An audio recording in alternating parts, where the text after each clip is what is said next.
Please, Jonathan, come in. Fascinating, is it not? In the last decade, so many mysteries have been brought to light with our microscopes. The human body, biology's penultimate frontier. The more we explore its boundaries, the less we're able to trace a clear line between life and death. You, my friend, have a foot in both countries. The view must be vertiginous. It's at least as vertiginous as chatting about vampires with you, I would say. This must be all so new to you. This area of town, the hospital, a brand new life. How stimulating it must be. I wish I could share your enthusiasm, Dr. Swansea. But my condition defies scientific categorization. Undead? Unalive? Immortality defies logic. I cannot express my thrill at this serendipitous turn of events. The world's most eminent specialist in blood transfusions, a vampire. One might say a gift from heaven. It may seem strange, but your words have brought me some comfort here. Forgive me. I've been an admirer of your work for a long time, and now you are so much more than a brilliant physician. And please, call me Edgar. There is no need to apologize, Edgar. You offered me sanctuary when I had none. Very well. I have a task for you, Jonathan. Something that will require all your newfound skills. Please, go on. The Pembroke only survives through the generosity of our benefactors. Unfortunately, our main donor has found herself in a bit of a bind. Now, if you could help her out... A spokesman or politician is what you need. That's not my calling. And until I come to understand what has happened to me, I require discretion. Discretion is in order, Jonathan. Lady Ashbury has recently received rather indelicate correspondence that, if revealed, would jeopardize her position. And you would like me to eradicate this threat? By the stole, of course not. I would just like you to pay her a visit. Her ladyship is certainly near the tents outside, tending the sick. You can't miss her. Look for someone impossibly delicate. Accepted. I'll see what kind of trouble Lady Ashbury is in.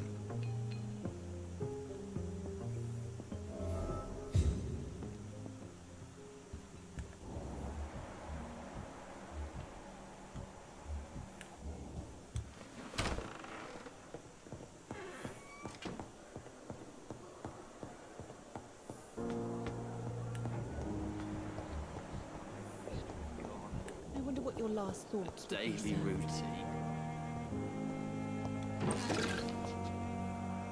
Good evening, sir. Can I help you? Unless you're here to fix my face. No. I don't think you can help me. I'm Dr. Reed. I've recently taken the position of head surgeon here.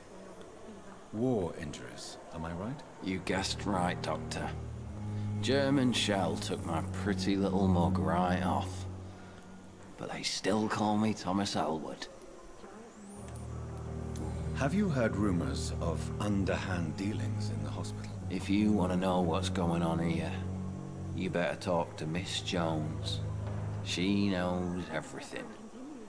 Especially what she shouldn't. Where were you stationed, sir? Did you serve for long? I really don't want to talk about all this shit. No offense. I was pushing too much. I served in France myself. I just wanted to know what happened to you. You were an officer, weren't you? Then I doubt we fought the same war, sir. No offense. How close are you to Miss Horcroft? Are you aware that she thinks she is a vampire? To wait for her next nibble is the best reason to stay here. Every time she approaches my bed, she treats me like something tasty. A normal person. Aren't you afraid? She may hurt you if the game goes too far. She's quite harmless, I can assure you. Her head's broken inside is all. While I'm busted on the outside. But she's still beautiful. Living proof that there's hope for me. Soldier, do you need assistance? I'm fine. Just do something for this pain, will you? That's all I'm asking.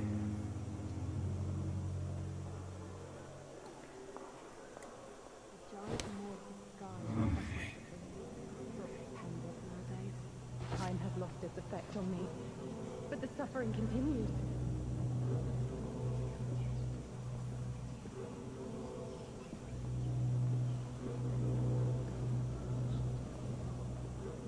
I have wasted too much energy for little result.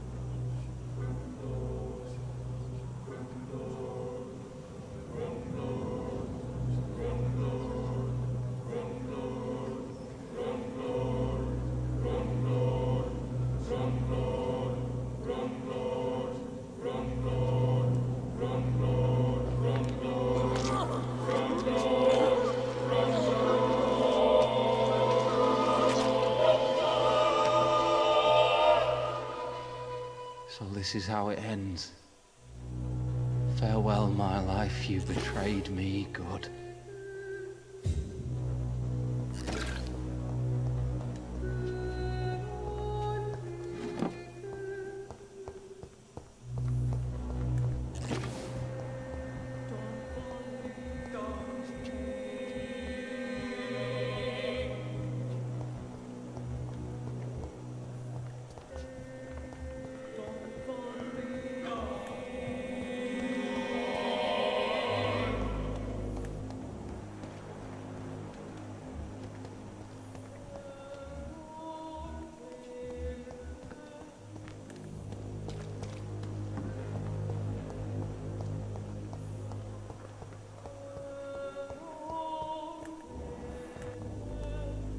Good evening, Mr. Hampton.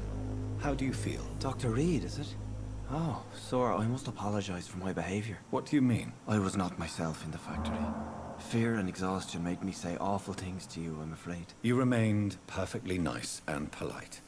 A little delirious, perhaps. But who wouldn't be after enduring an abduction? Thank you, Doctor. That's a relief. Now all I need to do is rest and return to my flock. How do you feel, Mr. Hampton? Medically speaking, I mean. I feel exhausted. Beyond exhaustion, actually. William drank so much of my blood in his madness. I feel empty. You're in good hands here. Dr. Swansea is well versed in blood transfusion, and I'm sure he'll take the best care of you. Thank you, sir. I believe all I need is rest. And then I can go back to the people who need me. Have you made friends since you arrived? Not really, but I recognize Miss Harriet Jones. I knew her when she lived by the docks. That poor woman had such a miserable life. You never came to see her here at Pembroke. Receiving visits when sick can be an important part of the healing process, you know. We're not just bodies. You're preaching to the converted now, Doctor. To be truly honest, I thought she was dead. She left the docks many months ago. What do you do for a living, Mr. Hampton? I can't help but notice the cross around your neck. I manage a night asylum for the poor and homeless of the docks. And I try to guide the lost and hesitant on the right path to our Lord. Are you a priest, Mr. Hampton? A deacon, maybe? Not at all, Doctor. I'm just a man of faith willing to preach the good word. Why didn't you use your cross against William Bishop? To repel him somehow? That's a very strange question, Doctor. A cross is no magical token, if that's what you were trying to say. Not mine, anyway.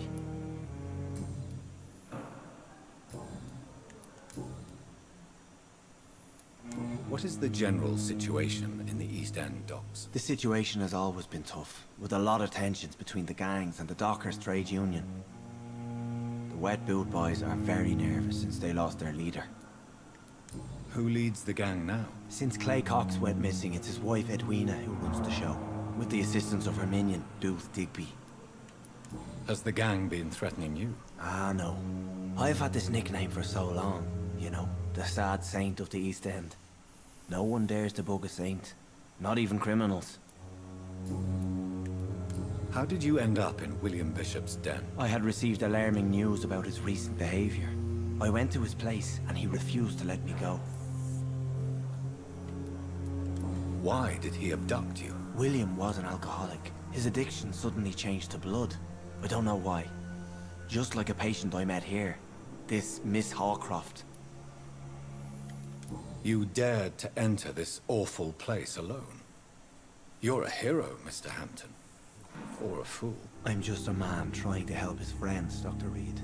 William Bishop was a conflicted soul, searching for light. Do you know Tom Watts, the bartender from the Turtle? I met him before I found you in the canning factory. Tom? Yes, of course. Always the helping hand, good old Tom. Without men like him, corruption and despair would have wiped out the East End long ago. Who should I avoid in this part of town, then? Any particularly evil figures? Not really. Most men and women are just doing their best. And it's not my habit to speak ill of people I know, Doctor. People are still in despair. How could it be otherwise? The authorities have left us all to rot in this contagious nightmare. No drugs, no advice, nothing. It's a damn shame.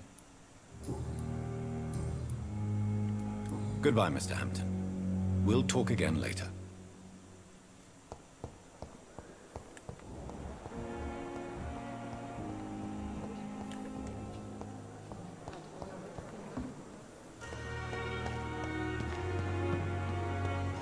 Perhaps I should have considered the offer from that Cadogan fellow.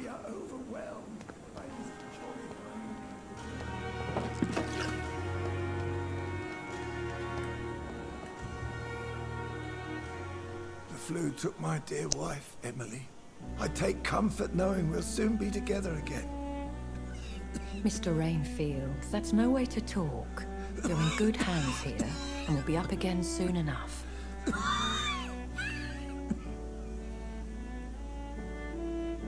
Now do me a kindness and get some sleep. I'll be back round later. Your words are kind, the blessings of an angel. You're the sweet, sweet Lady of Mercy.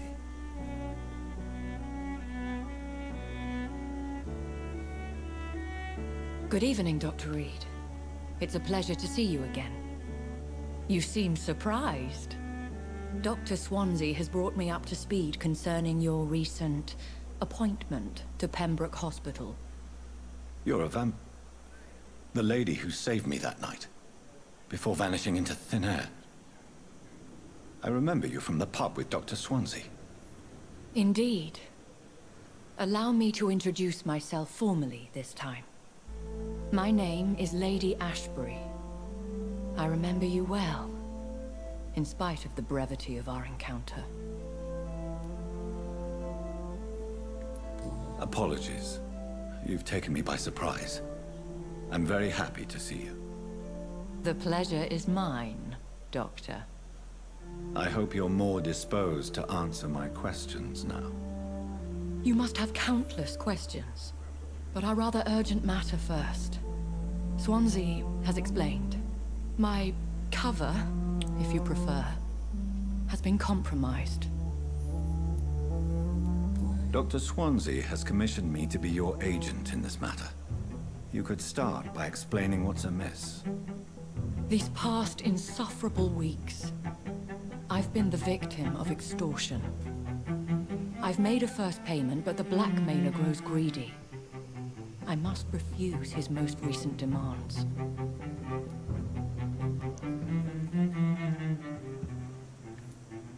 Who would be so foolish as to threaten you? A kindred spirit. Even if it were the case, and I highly doubt it, a vampire would have asked for something more valuable than money.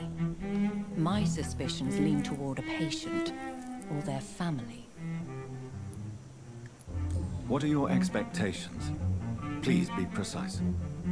As the newly appointed surgeon of this hospital, you are in an excellent position to ask innocent questions and deftly learn the identity of my blackmailer. Please continue. Every detail is essential. I'm your man. My embarrassment in this matter is eclipsed only by my shame at having put the hospital at risk. The threat from our anonymous scoundrel is clear. A list of dates.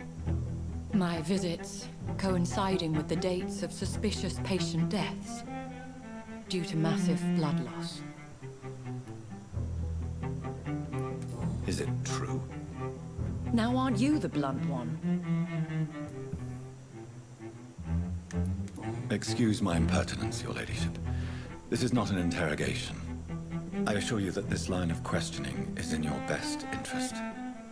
In all honesty, I'm not simply a patron to the hospital. My visits serve a dual purpose. Dr. Swansea has been treating my condition with a revolutionary technique of blood transfusion. It seems you are a specialist in the domain. I'll take care of it. Do you know where I should start? If that was the case, I'd settle the matter myself.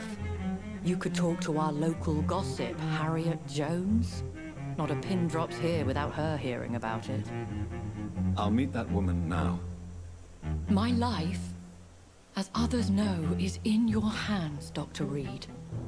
I'm sure of your discretion, but I do fear your powers of persuasion will be put to the test. When this is resolved, I'll be your obligé. I'll answer all questions in regards of your condition.